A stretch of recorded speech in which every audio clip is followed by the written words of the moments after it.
오늘 말씀 제목이 칭의와 성화는 동전의 안팎인가.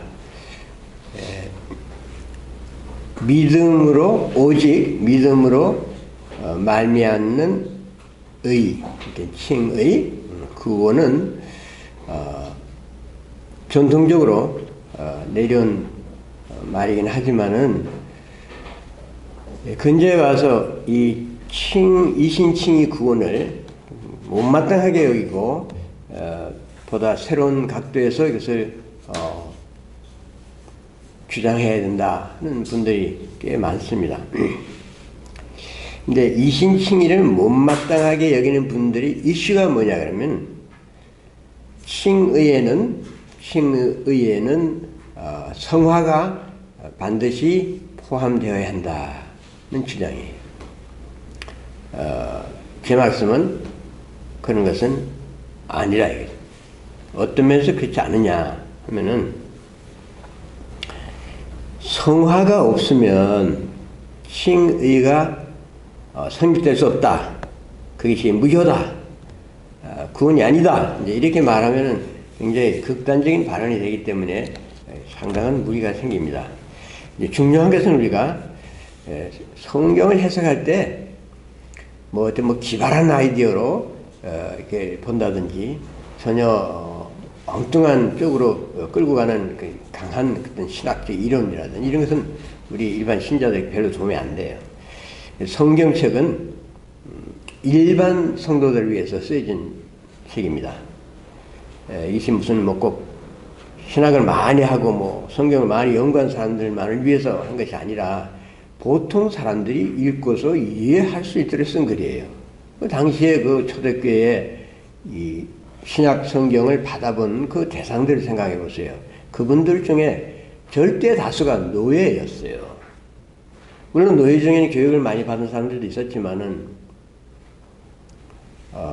대부분은 그렇지 못했거든요.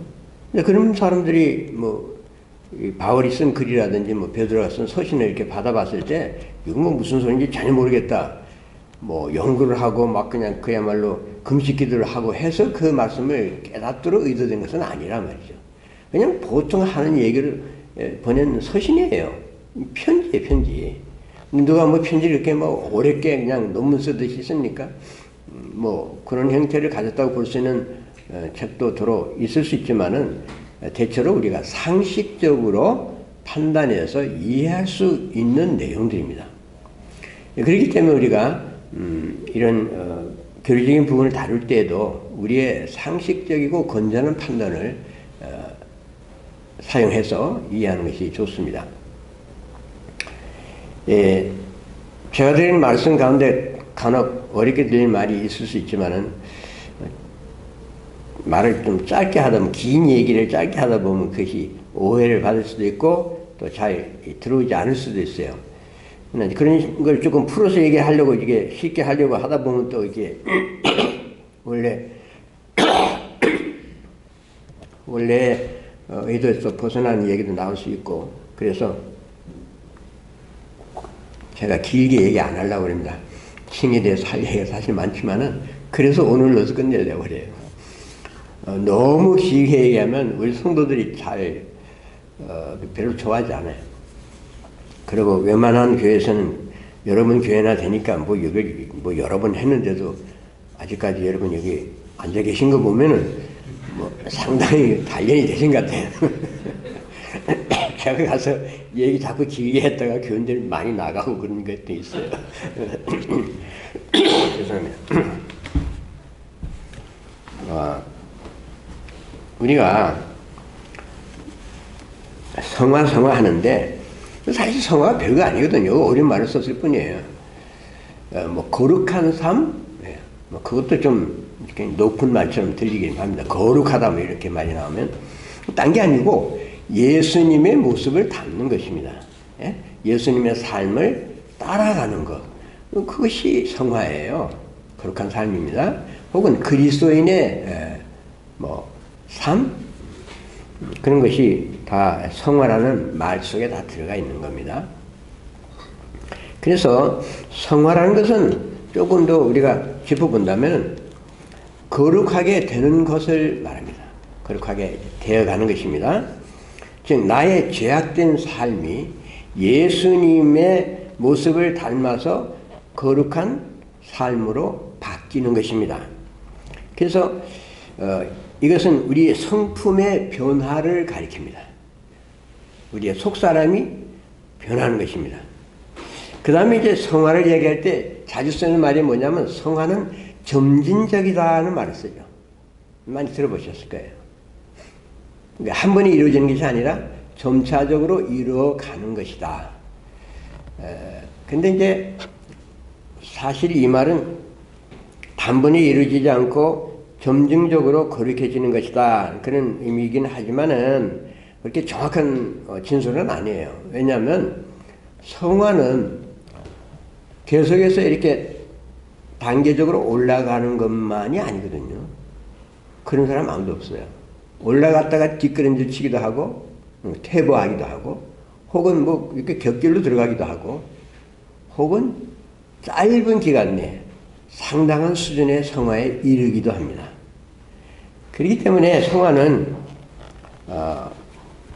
직선적인 것이 아니에요. 이 굴곡이 있고 사람에 따라서 또 환경에 따라서 상당한 차이를 보입니다. 이 성화는 내 속에서 우리 안에서 일어나는 성령의 활동입니다. 그래서 성령의 내적 활동에 의해서 우리가 그리스도를 닮아가는 영적인 변화입니다.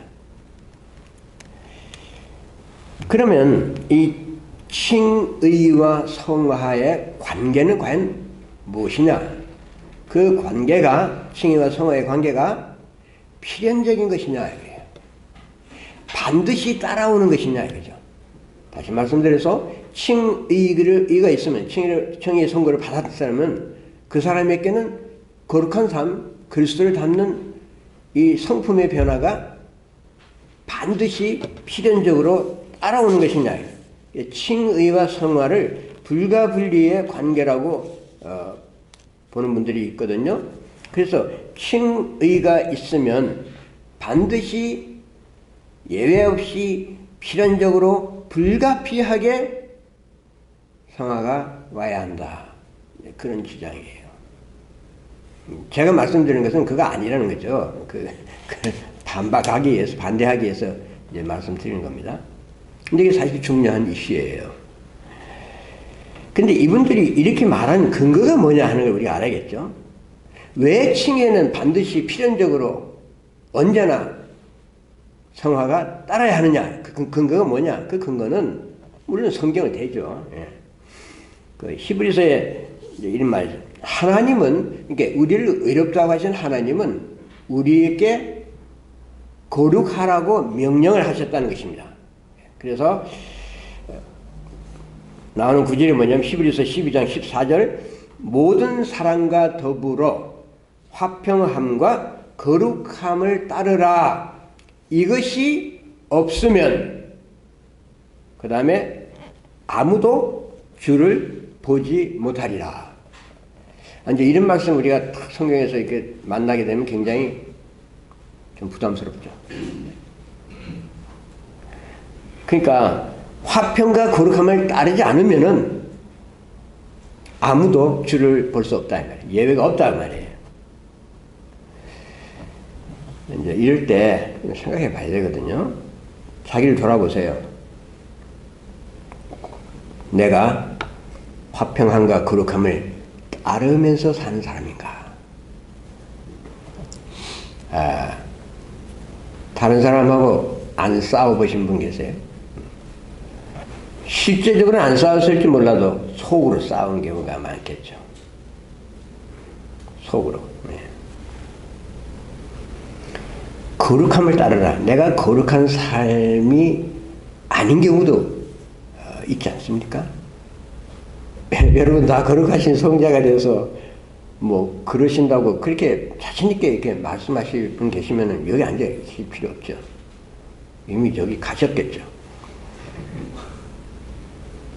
그러니까 이런 말씀은 우리에게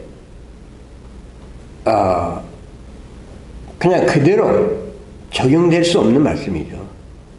그러니까 여기는 다른 의미가 있을지 모르겠다라고 한번 좀 이렇게 의아하게 생각해 볼 필요가 있죠. 사실상 이 말씀은 구원을 받지 아무도 주를 보지 못하리라 하니까 바로 그냥 구원을 받지 못한다는 말로 이렇게 대입을 시켜버린단 말이에요. 거기서 이제 문제가 생기는 거죠. 이 언어라는 것은 뭐 기계처럼 이렇게 정밀한 것이 아니잖아요. 그래서 이제 보통 쓰는 말이야. 그렇기 때문에 그 말에는 우리가 또 깎아서 들어야 할 것도 있고, 어떤 데는 좀 보태서 이해를 해야 할 경우도 있고, 그렇죠. 그래서 문맥 같은 것을 살펴야 하고 그런 거거든요. 아무도 주를 보지 못한다는 말은 이 히브리서 전체의 주제에 비추어서 일을 해야 됩니다. 이 히브리서 전체의 주제는 구원론이 아니에요. 어떻게 해야 구원을 받는다, 못 받는다, 그걸 얘기하는 것이 아니라, 구원을 받은 신자가 어떻게 하면 하나님께서 약속하신 유업의 상을 받을 수 있느냐 없느냐 그 얘기하는 거예요. 그렇기 때문에 이 구절은 유업과 관련해서 이해를 해야 합니다. 그래서 하나님과의 유업을 하나님 약속하신 유업을 받아야 되는데 우리가 합행하지 못하고 거룩하지 못하면 그 유업을 우리가 받는데 큰 손실을 입는다는 것이죠. 또 다른 면에서 하나님과의 영적인 교제의 긴밀성을 우리가 잃을 수 있다. 그런 말이죠.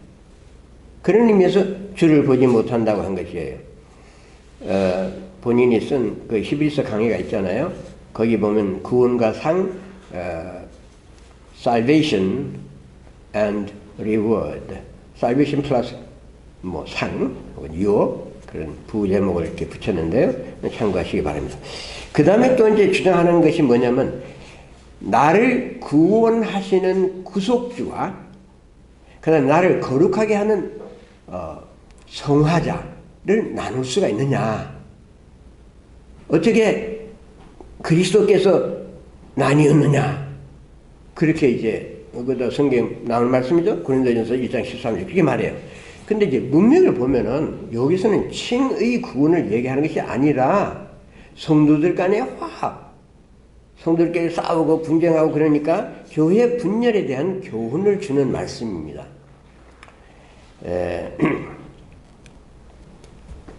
근데 이제 칭의와 성화를 이제면 별도의 것으로 이렇게 봐서는 안 된다. 이것은 그분들 얘기해요. 칭의가 출발점이라면은 성화는 연속점이다. 이게 하나의 이어진 것이라는 거예요. 같은 이벤트라고 말이죠. 그렇기 때문에 그것을 분리시킬 수 없다는 것입니다. 다시 말하면 이 둘은 동전의 양면이다. 일심동체야. 이거 뗄 수 없어. 이거 한 면과 다른 면인데 그 둘이 있어야 돈이 되듯이 동전의 안팎이다. 그런 표현과 비유를 씁니다. 이들에 의하면 칭의의 목적은 우리를 하나님의 자녀로 만들고 거룩한 하나님의 백성이 되게 하는 것이다. 예, 거기까지 좋아요.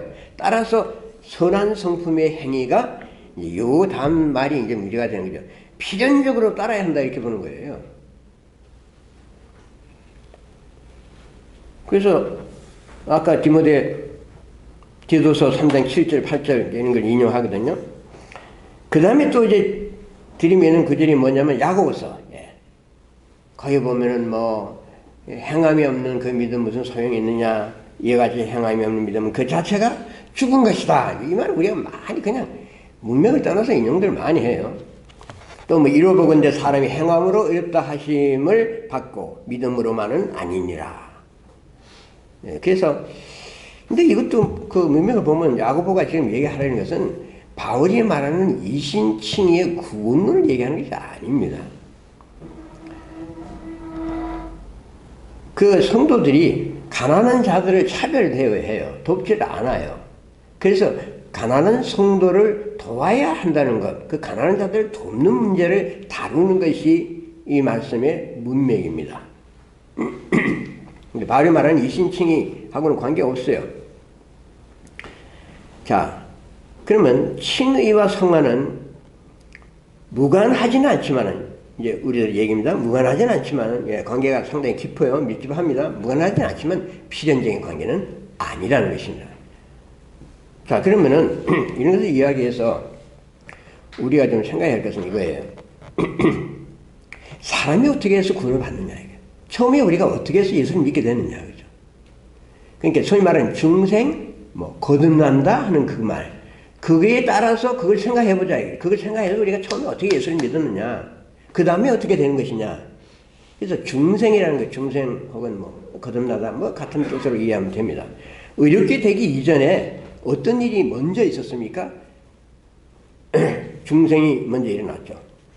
중생은 뭐냐? 중생은 하나님이 영적으로 죽은 죄인에게 변화를 일으켜서 복음을 깨닫게 하시고, 하나님이 하신 겁니다.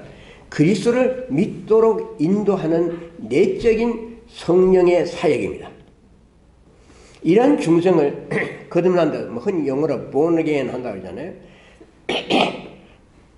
거듭난다고 표현하는데, 중생이라는 건 뭐냐면 원래 우리가 예수 믿게 되는 죄의 영역이 있었어요. 우리가 사는 그 환경과 영역이 죄 안에 있었다고 해요. 죄의 영역이 있었던 우리를 중생을 통해서, 거듭남을 통해서 우리를 어떻게 은혜의 영역으로 옮기는 것입니다. 우리의 영역이 변화가 생겼어요. 여기 있던 사람이 일로 옮겨졌어요. 위치에 변화가 생긴 것입니다. 이것은 굉장한 변화죠. 굉장한 일이죠. 그러니까 죄의 영역에서 종로로 타던 죄인들이 은혜의 영역으로 완전히 옮겨지기 때문에, 근데 이 일은 내가 느낄 수 있는 게 아니에요. 성령의 비밀 사역입니다. 물론 내가 생각해보면 그때 내가 결심하고 예수 믿기로 했다, 그렇게 기억나고 생각할 수 있는 순간이 있을지 몰라도 사실은 따져보면 내가 예수 믿을 사람이 아니었는데, 그렇게 보면 그런 생각 날 때 있어요. 내가 언제 예수를 믿게 됐지? 근데 어쨌든 예수를 믿게 됐다 이거죠. 근데 성령의 비밀 사역이 내 안에서, 내 심령 안에서, 영혼 안에서 일어나기 때문에 내가 그것을 감지 못해요. 그러나 바람이 불면은 잎이 흔들린다 말이죠. 바람은 안 보이지만은 잎사귀가 흔들리듯이 우리는 거듭나는 체험을 하게 됩니다.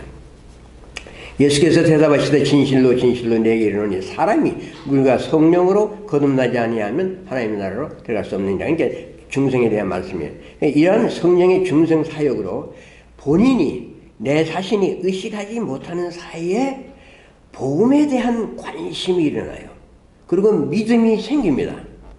그래서 하나님에 대한 사랑과 그 복음에 대한 신뢰가 생겨요. 그리고 죄에 대한 감각이 예민해집니다.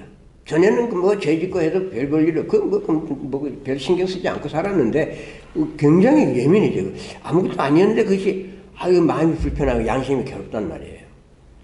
그래서 이를테면은 중생이란 하나님의 은혜가 우리 안에 자리 잡고 우리의 삶을 지배해서 거룩한 삶을 향해 나아가게 하는 그런 사건이라는 거죠. 자, 그러니까 그러한 중생의 결과가 그러면 필연적인 성화를 가져오는 것이냐.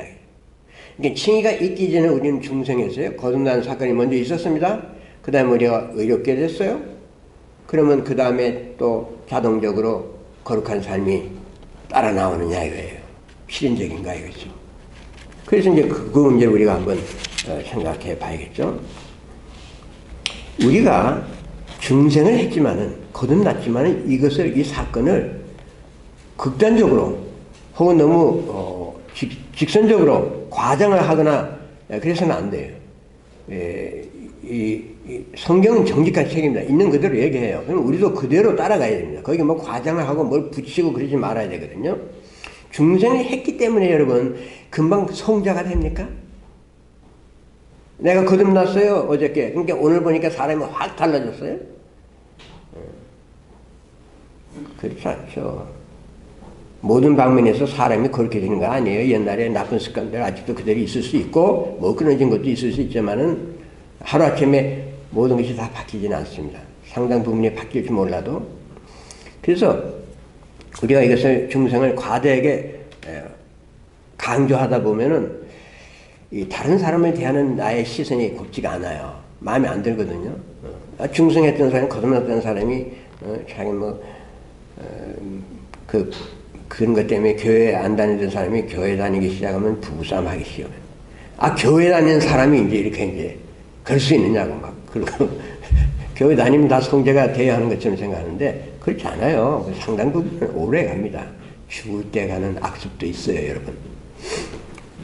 자, 칭의는 성화를 필연적인 것으로 당연시하거나 기계적인 대입을 시키지 않습니다. 칭의와 성화는 상호적인 관계는 있지만은 후자가 없으면, 성화가 없으면은 전자도 없다, 칭의도 없다, 이런 식으로 말을 하지 않는다 그 말이에요. 그런 논리는 굉장히 비현실적이에요. 그럼 너무나 단순합니다. 칭의는 성화나 거룩한 삶이 있기 이전에 오직 믿음으로 의롭다는 선고를 받은 것입니다. 칭의는 나 자신의 거룩한 삶을 증거로 삼고서, 그래서 그것을 증거를 조건으로 해서 받는 것이 아니죠. 너희 거룩한 삶이 있으니까 그래서 의롭다는 선고를 하겠다. 그거 아니라 선고 먼저 있고 그 다음에 거룩한 삶은 다음에 따라오는 것이겠죠. 그런데 그것이 필연적인 것은 아니라는 것입니다. 우리가 오직 하나님의 아들이신 그리스도의 신분을 우리가 믿고 예수는 누구냐? 하늘 아버지의 아들이시다. 그걸 내가 믿고 또 그분이 자기 자신 나는 이러이러한 자다 하는 예수님 자신이 자신의 정체성에 대해서 말씀하시는 그 진술, 그것을 믿고 그 다음에 예수님이 이 세상에 계시면서 우리 위해서 행하신 일들, 그것을 나의 것으로 받아들인다. 십자가의 사역이라든지 완전한 삶을 사셨다든지 모든 율법 다 지키셨다든지 이런 것을 나를 위한 것이라고 내가 믿고 그것을 받아들일 때에 나는 의롭다는 선고를 받는다. 거기에 내가 뭐 조금이라도 보탠 거 있어요? 아무것도 없어요. 그래서 거저 받는 은혜인 거죠. 예수님을 믿어서 의롭게 된 자는 누구냐면 이미 구원을 받은 사람입니다. 구원 자체는 성화의 삶이 다 끝난 후에 결정되는 것이 아니라 성화는 천국 백성이 된 성화라면 천국 백성이 이미 된 사람이 하나님 나라의 삶을 사는 그 삶의 방식입니다. 천국 백성이 된 사실을 기계적으로 혹은 피상적으로 이것을 증명하거나 혹은 구원을 받기 위한 조건으로서의 필연적이고 불가피한 과정은 아니라는 말씀입니다. 내가 이런저런 일을 하니까 구원을 받았나 봐, 이런저런 안 하니까 구원을 못 받았나 봐, 이렇게 그리식의 판단은 성경의 은혜구원이 아니에요. 은혜구원은 뭐냐면 예수 그리스도를 믿는 자는 구원을 받는 거예요. 오직 믿음으로 말미암아 의롭게 되는 거죠. 의롭게 됐으면 구원을 받은 것입니다. 죄인의 영역에 있다가 은혜의 영역으로 그리스도의 나라로 옮겨진 것이 소속이 변화된 것이에요.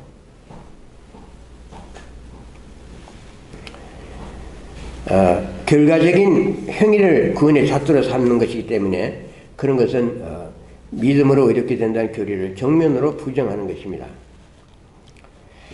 그러므로 사람이 의롭다 하심을 얻는 것은 율법의 행위에 있지 않고 믿음으로 되는 줄 우리가 인정하느라 그리스도 예수 안에 있는 속량으로 말미암아 하나님의 은혜로 값 없이 공짜예요. 무료입니다. 세상에 공짜는 없다고 그러잖아요. 근데 하나님의 나라는 다 공짜예요. 다 무료예요. 왜? 누군가 값을 지불했으니까. 예수님이 다 페이했어요. 우리는 그것을 그냥 받아들이기만 하는 것입니다. 은혜로 값없이 의롭다 하심을 얻은 자 되었느냐. 의롭다는 선고를 이미 받았어요. 끝났어요. 그러므로 사람이 의롭다 하심을 얻는 것은 율법의 행위에 있지 않고 일체 행위에 있지 않고 믿음으로 되는 줄 우리가 인정하노라. 그러므로 우리가 믿음으로 의롭다 하심을 어떻게 받았어? 이미 받았어. 믿음으로. 우리 주 예수 그리스도로 말미암아 하나님과 화평을 누리자.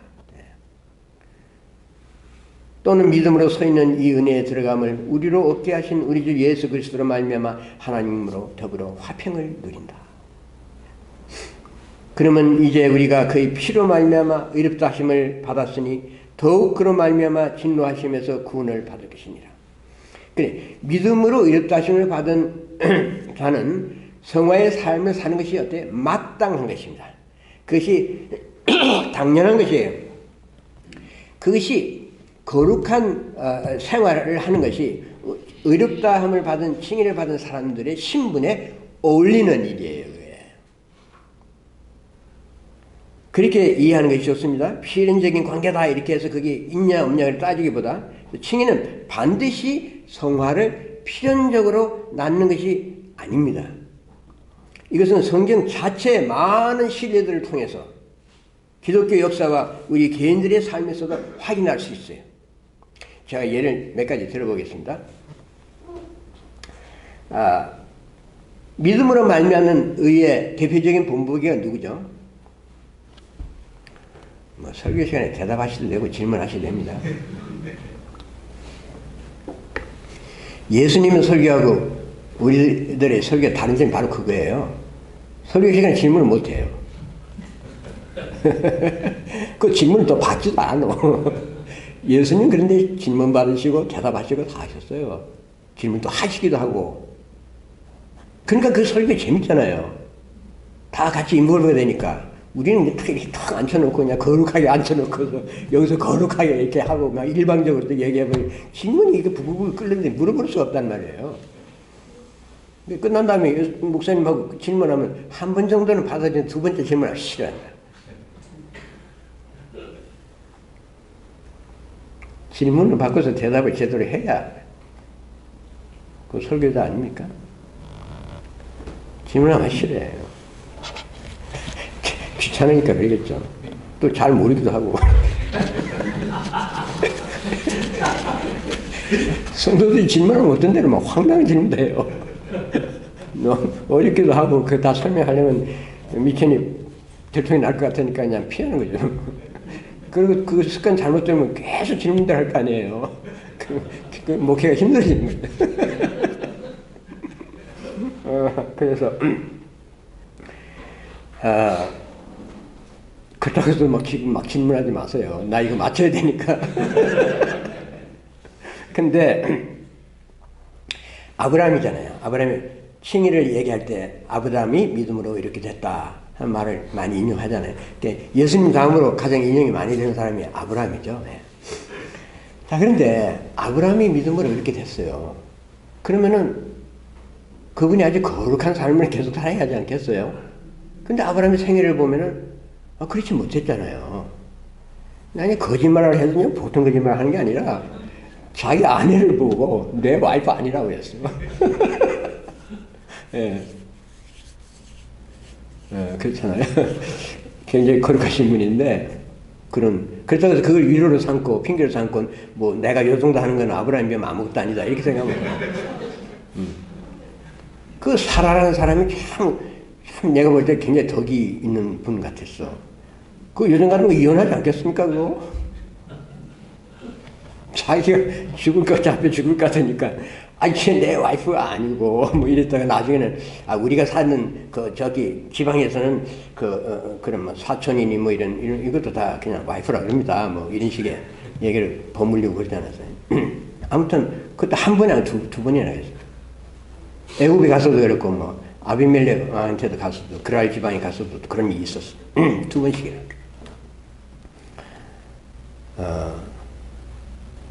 우리가, 온전하지 못해요. 근데 칭의의 선고를 받은 이유도 계속해서 그런 습관성 이런 죄가 있습니다. 물론 아브라함은 훌륭하죠. 정말 훌륭하죠. 나중에 믿음의 정상까지 올라가서 자기 아들을 향해서 비수를 꽂으려고 하지 않았습니까? 하나님께서 죽은 자도 살리실 것이라는 그 믿음을 가지고 있었어요. 놀라운 신앙이죠. 그런 아브라함을 그냥 아들 그냥 푹 찔러서 죽게 하고, 그 다음에 아들을 살려냈으면 하나님이 더 영광 받으실 것 같은데, 하나님은 거기까지 극단을 가시잖아요.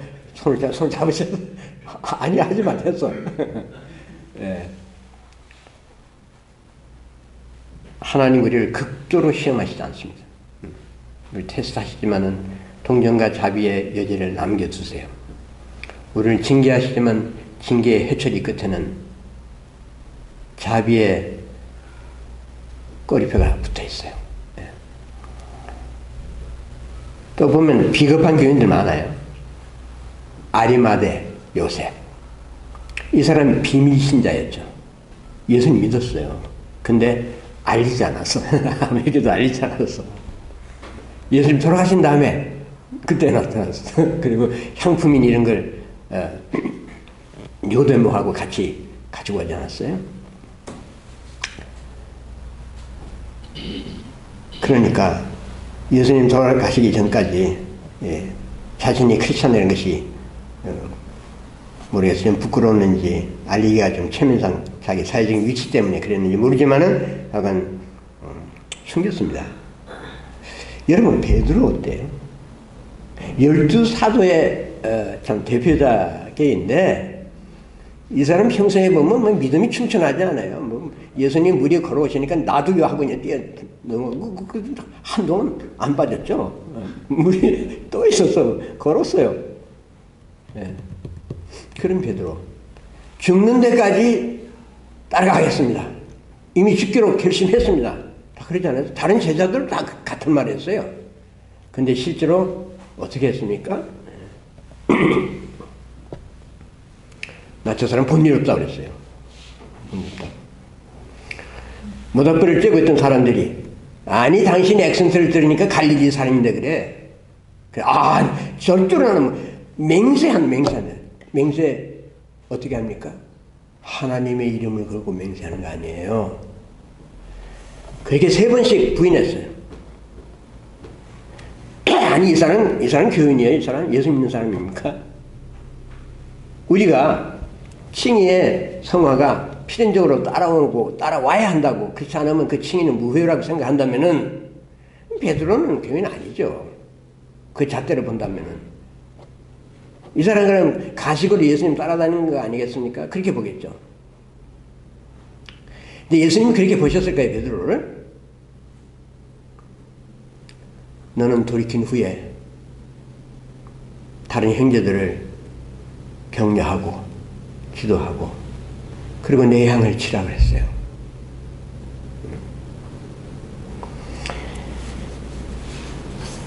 여러분 아브라함의 조카였던 롯에 대해서 잘 아시죠?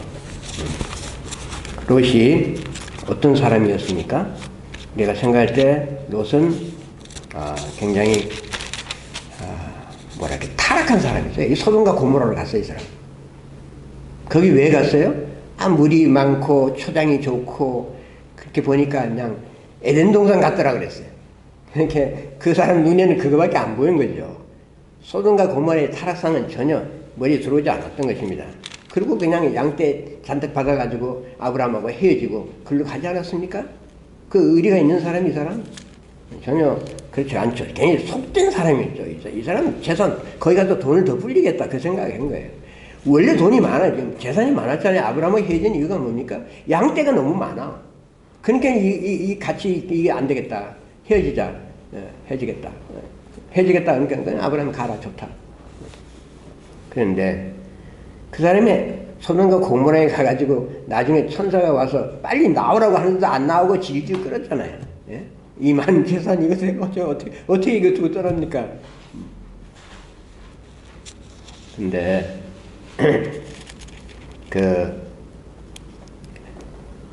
보면은 성경에서 이렇게 말해요.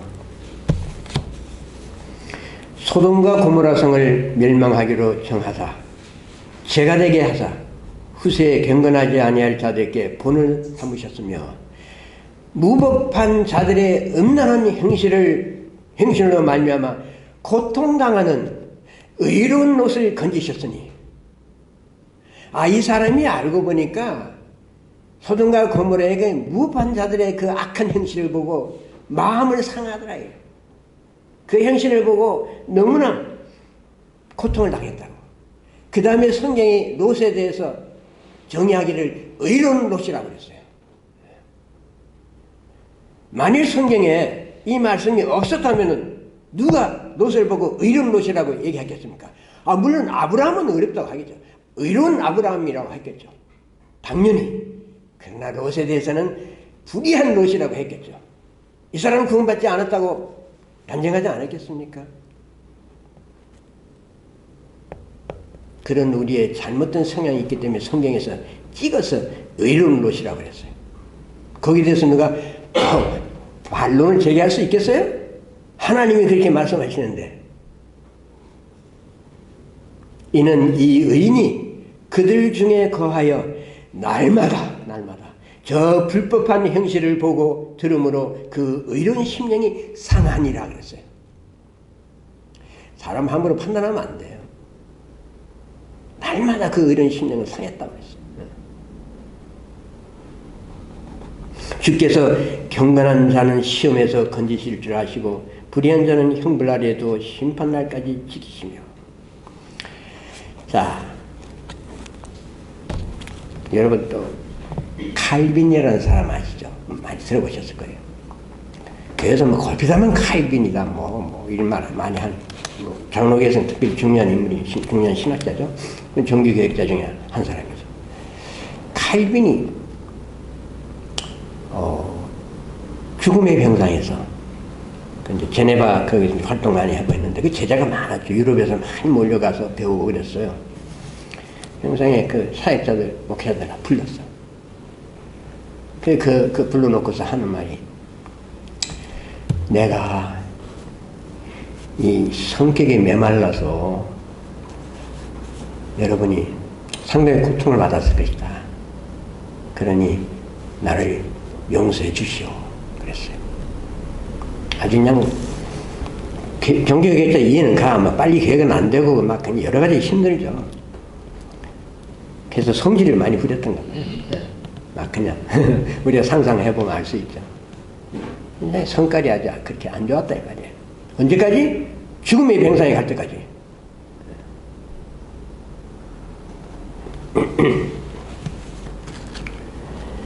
그러므로 자신이나 타인의 구원 여부를 믿음이 아닌 거룩의 행위로 판단하는 것은 오직 믿음으로 말미암는 칭의 교례를 약화시키거나 혼란하게 하는 것입니다. 신분적인 면에서 우리는 믿음으로 의롭게 되었고 하나님의 칭의를 받아서 하나님 앞에 죄인이 아닌 의인으로 나가게 되었습니다. 근데 이것은 확정적인 것이요 불변입니다. 변하지 않습니다. 예수는 우리가 범죄한 것 때문에 내줌이 되고 또한 우리를 의롭다 하시기 위하여 살아나셨느니라. 누가 정죄하려 죽으실 뿐 아니라 다시 살아나신 이는 그리스도 예수시니 그는 하나님 우편에 계신 자여 우리를 위하여 간구하시는 자니라. 하나님 앞에 의로운 자로서 우리가 서 있는 것은 이제 거룩한 자로서 우리가 경건한 자로서 예수의 모습을 담은 자로서 서 있는 것은요, 물론 우리의 신분은 하나님의 자녀예요. 그렇지만 우리가 그 같은 거룩의 모습으로 서 있는 것은 누구나 그렇게 되는 것이 아닙니다. 왜냐하면 성화는 조건부예요.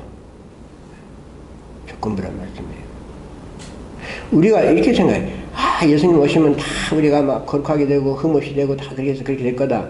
예, 영원한 삶을 살기에 부족함이 없는 그런 새 몸을 우리가 받을 것입니다. 그러나 우리는 조건부로 생활을 합니다. 바울은 골로새서에서 신자는 이미 제사함을 받고 속량을 받아서 사랑하는 아들의 나라로 옮겼다고 했어요. 그가 우리를 흑암의 권세에서 건져내서 그의 사랑의 아들의 나라로 옮기셨으니 이는 그 아들 안에서 우리가 속량고 제사함을 얻었도다. 모든 성도들은 그리스도를 믿고서 그의 속죄의 희생에 근거해서 의롭다는 칭의를 받음으로써 어둠에서 빛의 나라로 들어가는 소속의 변화를 일으킨 것입니다. 소속이 바뀌었어요. 제가 소속으로 치면은 한국 사람이 아니에요. 겉으로 보고 영어로 보면 나는 한국 사람이죠. 100% 하나는 한국 사람이에요. 그렇지만 법적인 소속으로 보면 나는 한국 사람이 아니에요. 왜냐면 저는 한국 국적이 없어요. 있었는데 옮겨졌어요. 영국으로 옮겨졌어요. 영국으로. 그래서 영국 시민권을 가진 법적인 소속으로 보면 영국에 사는 사람, 영국 사람이란 말이죠. 마찬가지로 크리스천들도 어둠의 나라에 있다가 예수 그리스도를 믿음으로 말미암아 소색에 옮겨져서 빛의 나라, 예수 그리스도의 나라로 옮겨졌습니다. 여기 끝났어요, 이제. 물론 여기서 살던 육적인 인간이었고 다 사람이야. 그 같은 사람이지만 소속으로 보면 바뀌었다 말이죠.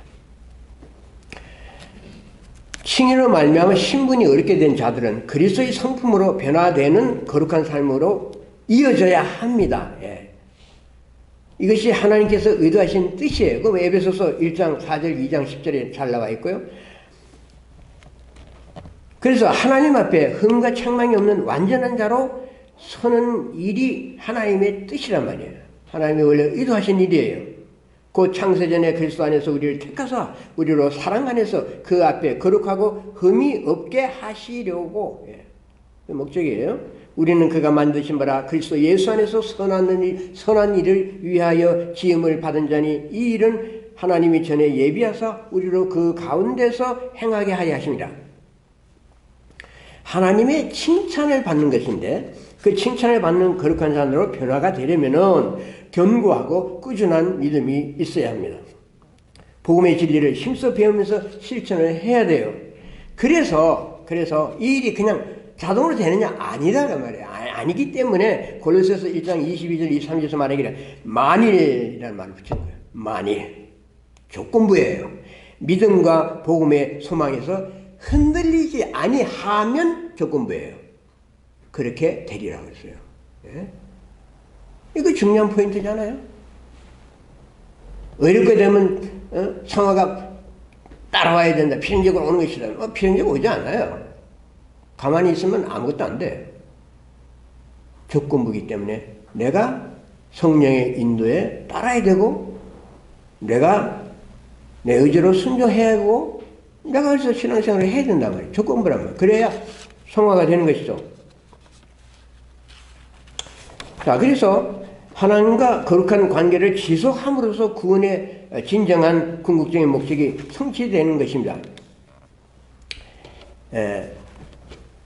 그 왜 복음서에 보면은 예수님이 말씀하시잖아. 착하고 충성된 종아, 잘하였도다. 착하고 충성된 종아. 그러면서 너는 뭐 10골 맡아라, 2골 맡아라, 뭐 이거 더 맡아라, 뭐 이게 칭찬하시고 또 거기에 유배의 상을 주시더라 이 말이죠. 근데 모든 사람에게 다 잘하였도다라고 말씀하십니까? 착하고 충성된 종이라고 칭찬하십니까? 아니죠.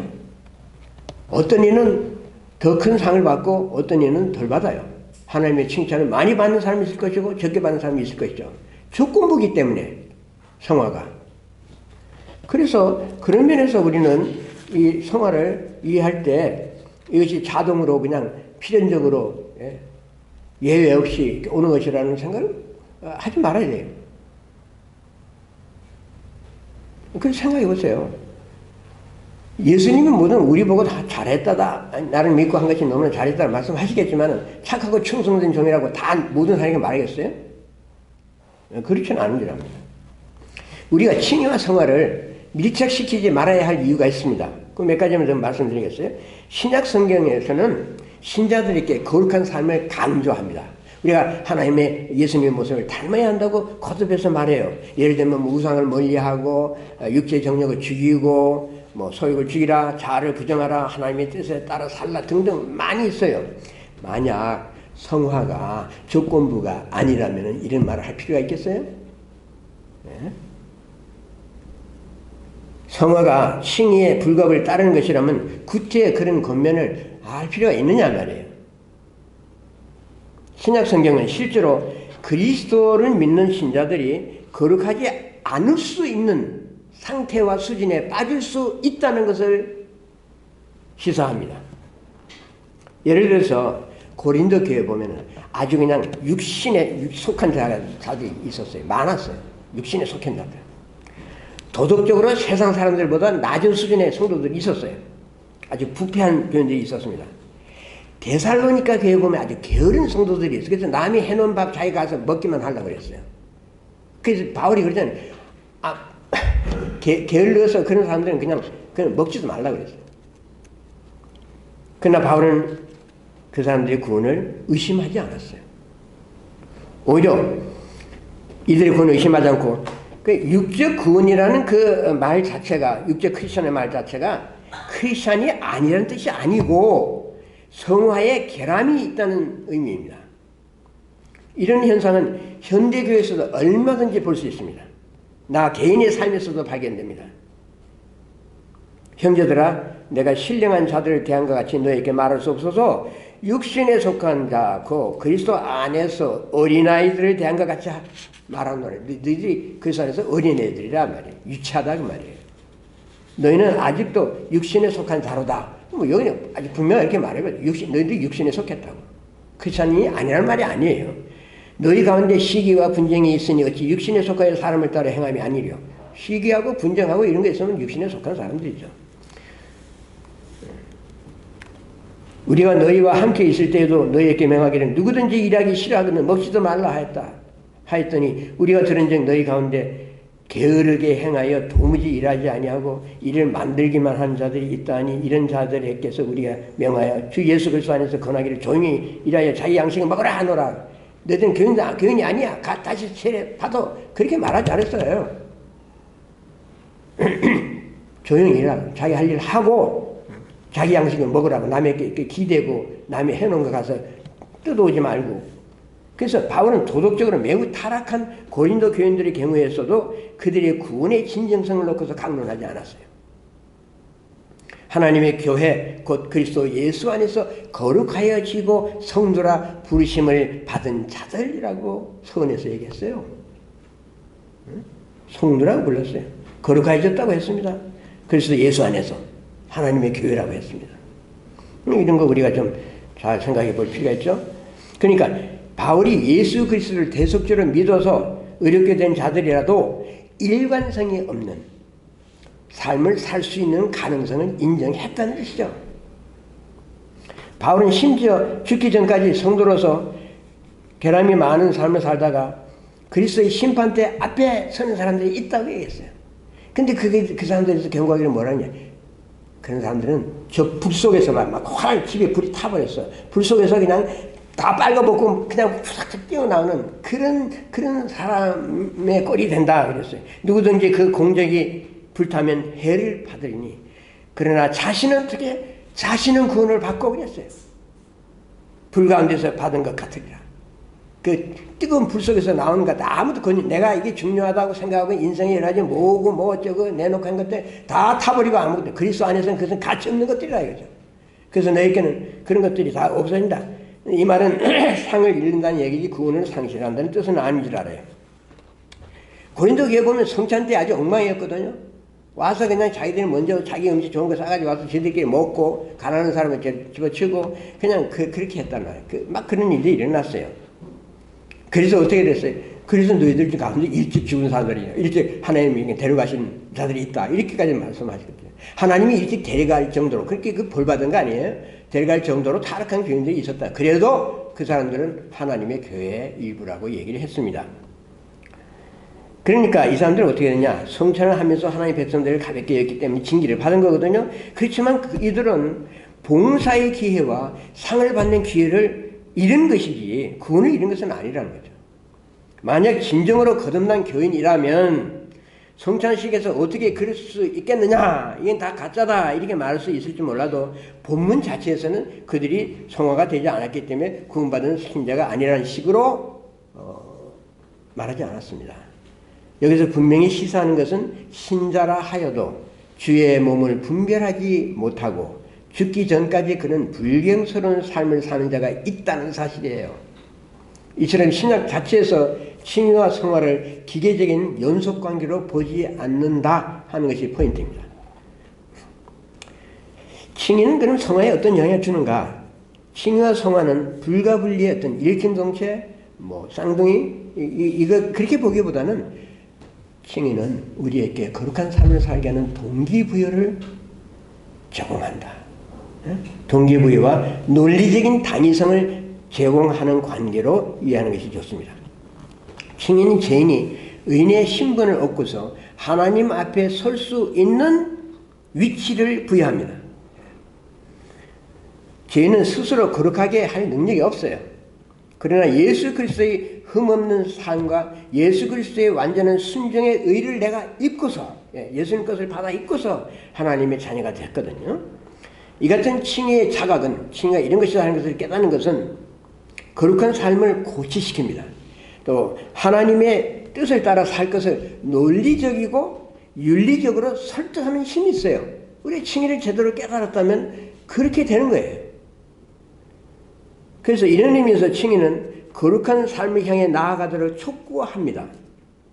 이런 의미에서 칭의는 성화를 준비시키고 거룩한 삶을 향해서 나아가게 하는 방향 제시의 화살표가 된다는 것입니다. 굉장히 긍정적이죠. 또 칭의는 성화를 율법적으로 강요하지 않아요.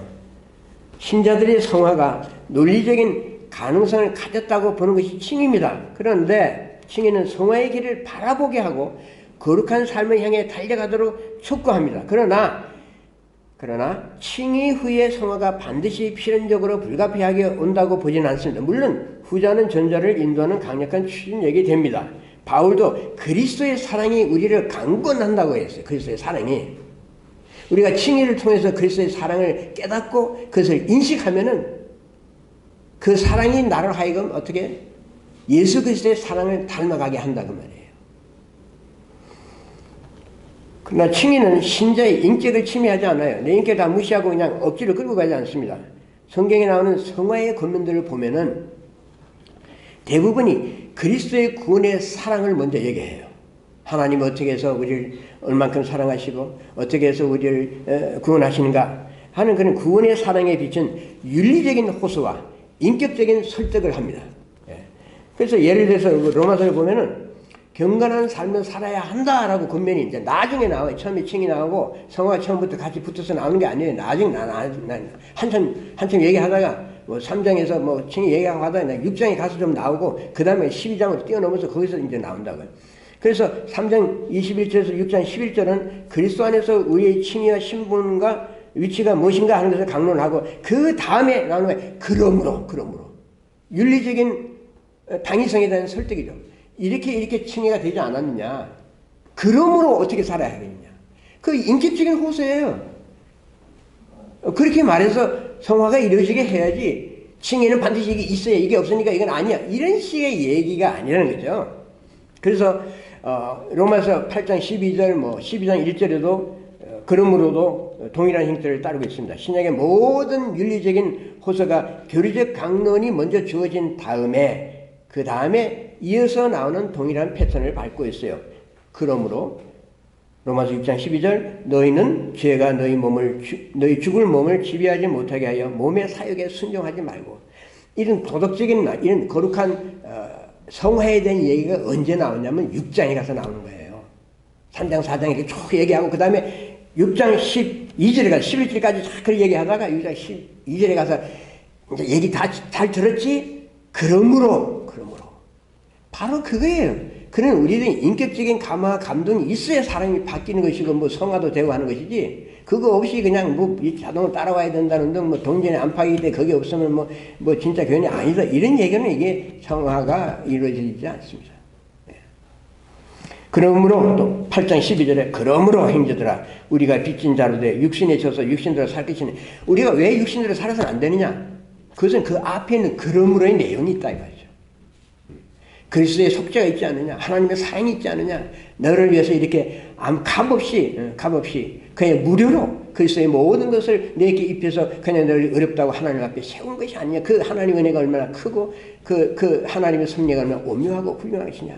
그러니 어떻게 해야겠냐? 그냥 어떻게 살아야겠느냐? 하는 윤리적인 호소를 하는 거죠. 12장 1절 유명한 구절이죠.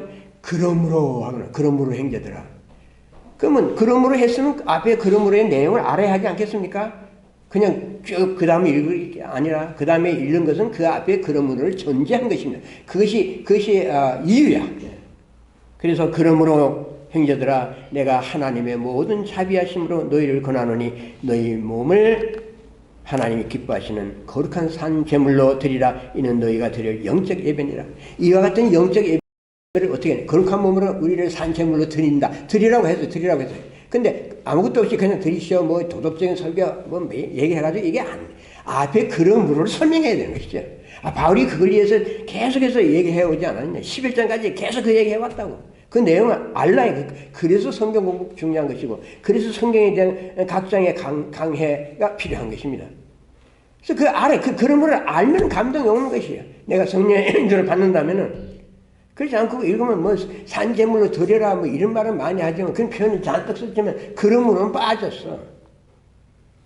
그러므로가 먼저 선행되고 그 다음에 영적인 예배를 드려야 한다는 것에 대한 그 당위성을 우리가 인식하도록 한 것입니다. 자, 그런데 칭의와 성화를 우리가 필연적인 관계로 보지 않는다 하더라도 경건 생활은 유지되어야 합니다. 자, 이거 칭의군을 강조하다 보면은 성화를 인상을 줄 수가 있어요. 이 오해를 받을 수 있어요. 그러면 뭐 칭의를 받았으니까 뭐 그걸로서 족하게 여기고 성화는 뭐 별로 신경 안 써도 된다는 얘기인가? 그거 아니, 절대 그런 말 아니죠. 둘 다 중요해요. 칭의도 중요하고 성화도 중요합니다. 그러나 이것은 우선순위의 문제가 있다는 것을 기억해야 돼요. 칭의가 먼저 있어야 돼요. 그래야 그러므로가 따르는 거예요. 그러므로 이유는 다 그 성화에 대한 얘기죠. 그래서 거룩한 삶은 하나님의 은혜가 없이는 불가능합니다. 하나님의 심판을 받아서 마땅히 죽어서야 할 인간이 이 죄인이 그리스도의 의로 입혀져서 칭의의 선고를 받았다면, 그러므로 어떻게 됩니까? 너무도 감사해서, 너무도 그 은혜가 크고 감격스러운 일일 것이란 말이죠. 그런 감사와 감격이 삶에 아무런 영향을 주지 않는다? 그거는 우리가 상상할 수 없어요. 전혀 뭐 변화되는 게 없다? 그거 있을 수 없는 거예요. 둘 중에 하나예요. 칭의를 제대로 이해하지 못했거나 칭의를 아는데 그것이 사람 눈에 아직 드러나지 않는 뿐이에요. 주 예수 그리스도를 진정으로 믿어도 크리스찬으로서 사는 그 삶의 불일치의 부분들이 있어요. 그거 가지고 괴로워할 것이 아니라 성경에서 그런 예도 나오고 하니까 나 자신도 그런 교인 중에 한 사람인가 보다 생각하고 그러므로의 내용이 무엇인지로 돌아가면 되는 거죠. 돌아가서 그 그리스도의 사랑과 하나님의 섭리와 하나님의 구원이 어떤 것이라는 것을 좀 이제 폭넓게 좀 깨닫고 그렇게 해서 그 앞에서 좀 회개도 하고 그렇게 해서 무릎 꿇고 그때 그러므로 내가 어찌해야 하겠는가 자신에게 물어보라, 자신에게 도전해보라 이거예요. 그렇게 해서 이 성경 말씀이 나에게 살아날 때 나는 그야말로 새 사람으로서의 살 용기가 생기고 하나님이 용서하셨으면 나도 나를 용서할 줄 알아야지. 내가 나를 용서한다는 것 자체가 사실 모신단 말이에요. 내가 어떻게 나를 용서해 다른 사람이 내 죄를 용서하는 것이지. 근데 나를 용납하지 못해서 막 괴로워하는 사람들 있죠. 하나님이 나를 받아주셨으니까 그런 줄 알죠다. 그걸 받아들이고 하나님 감사하다 그러고 나아가야 신약은 신자들에게 그런 경건한 삶을 추구하지만은 크리스천으로서의 불순종의 삶을 살고 일관성 없는 행동을 할 수 있는 가능성을 심각한 현실로 인정하면서 많은 교훈을 주고 있어요. 거기에 우리가 주목해야 됩니다. 성경에 경고 구절들이 많아요. 그래서 구원이 확실하더라도 타락할 수 있는 불행한 현실을 못 본 채 하거나 없는 것으로 간주하거나 혹은 그런 자는 구원받지 않았다라고 단정하지 않는다는 거예요. 성경이 하지 않는 일을 우리는 하지 말아야 돼요. 성경이 주장하는 것을 우리도 주장하고 다만 그것을 우리가 확실하게 붙잡아야 된다. 오히려 이러한 가능성을 직시하고 엄숙한 경고를 함으로써 그리스도를 믿음으로 말미암아 어렵게 된 자들이 하나님 안에서 거룩한 삶을 살 것을 강력히 고민한단 말이죠. 이러한 권고는 매일의 삶 속에서 넘어지지 말고 성화를 이루라는 동기부여의 말씀들을 배경으로 안고 있습니다. 자, 그러면 이런 경고 구절들을 우리가 어떻게 대하는가? 이 캐톨릭의 견해가 있고 개신교의 견해가 있어요. 캐톨릭에서는 로마 캐톨릭은 이 신학적인 그 구분을 한다면 알미니안주의예요. 그래서 알미니안주의는 신약의 경고들을 어떻게 보냐면 이것은 구원의 상실과 배도에 연결된 것이라고 해요. 구원 상실에 대한 말씀이다. 배도에 대한 말씀이다. 그 배도는 회복되기 어렵다. 뭐 이런 거죠. 그래서 크리스천은 자신의 구원을 성취하기 위해서 어떻게 전전긍긍해야 된다. 혹시 내가 믿음에서 떨어질까? 하나님 나라를 버리실까? 이렇게 하면 내가 크리스천 아니니까 구원을 이룰지도 몰라. 이렇게 해서 전전긍긍한 두려움과 떨림으로 너희 구원을 이루라 이랬잖아. 그래서 그 구절 갖다 대요. 이것도 이신층의 구원을 얘기하는 것이 사실 유업에 대한 말씀이에요. 그래서 캐톨릭의 성경 번역한 거 보면 직역을 하면 그런데 너희 구원을 성취하기 위해서 두려움으로 일하라. Work with anxious concern. 아주 이러면서 살아야 된다 그 말이에요. 그거 잘못된 생각이 그런 식으로 살라고 하지 않았어요. 그리고 구원을 확신하고 살라고 했어요. 구원을 확신하고. 근데 또 이제 그렇게 되면 일부에서 어떻게 말하면 우리나라 교회가 내가 며칠 전에 유튜브로 들었는데 우리나라 교회가 이 타락하고 이게 엉뚱한 대로 가는 그 원인을 구원의 확신 때문에 그렇다고 그래요. 무슨 소리가 해서 내가 끝까지 아주 그냥 힘드는데도 끝까지 다 들었어요. 구원을 확신하기 때문에 문제가 있다 이 말이에요. 무슨 문제냐 그러면 결국 그 말이야. 구원을 확신하기 때문에 성화에 관심이 없다. 나는 이제 구원 나타났으니까 됐다. 우리나라 교회가 타락했으면 뭐 한두 사람이 타락한 게 아닐 텐데 그래서 절대다수가 뭐 목회자를 위시해서 타락했다면은 그는 구원을 그렇게 많이 사람들이 확신하기 때문에 그런 것일까요? 구원을 진짜 확신하는 사람들이 적은 것이 문제겠지. 예. 아무튼 간에 구원을 확신하라고 성경은 말해요. 너 구원 확신하라. 만약 구원을 확신하고 살 필요가 없다면 뭐 십자가에 대해서 이렇게 말할 필요가 있겠어요. 십자가가 너희 죄를 다 사했다. 용서하게 했다. 예수님이 부활하셔서 너도 영적으로 다시 살아나는 사람이다. 그런 것을 강조할 필요가 뭐 있겠어요. 칼빈주의는 그럼 어떻게 하냐면 경고 구절들을 이 내성적으로 해석을 해요. 다시 말씀해서 경고 구절 많이 있지 않냐.